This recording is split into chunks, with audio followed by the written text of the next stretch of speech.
time check, restart tayo ng 3:55. 3:55. Okay? Palabas na tayo ng La Union.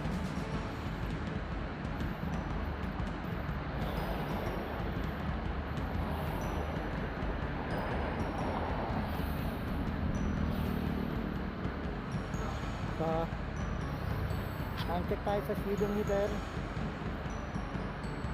15:58. So, nasa ato na tayo ng La Union. Time check na tayo. Ang oras ay 1600. So 4 o'clock na ng hapon. Date today April 3. Let's put down oras 0:30. So ito one.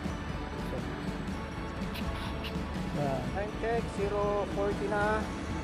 Handicam na yung gamit natin. So late tayo ng konti. Okay lang yan. Narulo ko 12, almost 12:40 na rin. 12:38 yan. Tapos nandito na tayo sa Malolos City Hall. Yan na, kita. So from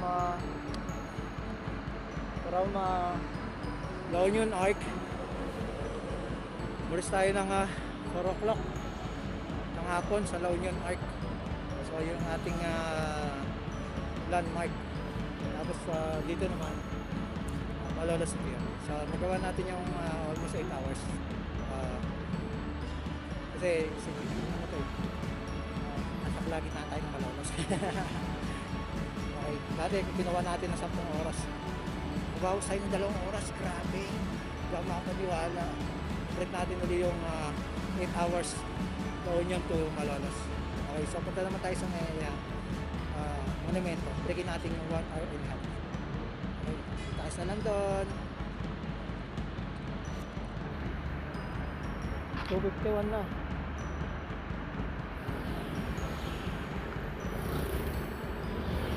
Narulo ko. Ganun din. 2:51 na. Ang date ngayon April 4, 2022. Nandito na tayo sa monumento.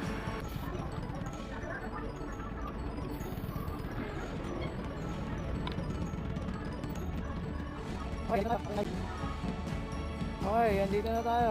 Nakarating na tayo rito. So ang oras ay parang hindi nagbago. 2:50. 2:51. So galing lang tayo sa kabilang side eh. 2:53 na.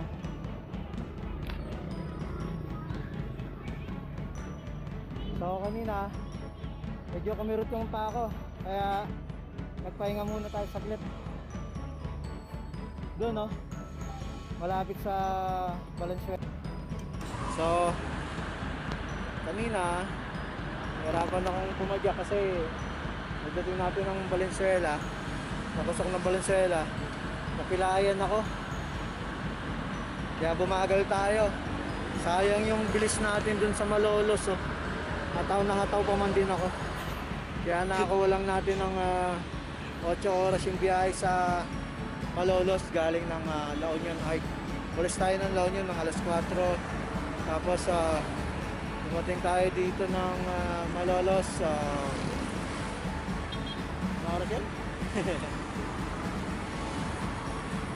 12?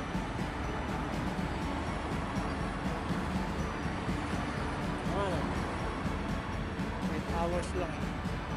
8 hours lang yung nakuha natin. At least nakabawas tayo ng malaking puntos, diba? Halos mga 2 oras yung mababawas. Tapos ngayon pagdating ng Malolos to monumento, yun na, medyo bumagal tayo, pero at least nakabawas tayo ng 1 oras. Dati 11 hours, Ngayon 10 hours na lang yun. Nakabawas pa tayo ng isang oras. So 10 oras na lang ang biyahe from La Union Art to Monumento, Manila. Yun. So 10 oras na lang. So ayun naman ang hahabulin natin. Pipilitin natin gawing 8 hours din yung Malolos to gawin natin 8 hours din yung La Union Art hanggang Monumento. So pipilitin natin yan. Gagawa rin natin sa Monumento.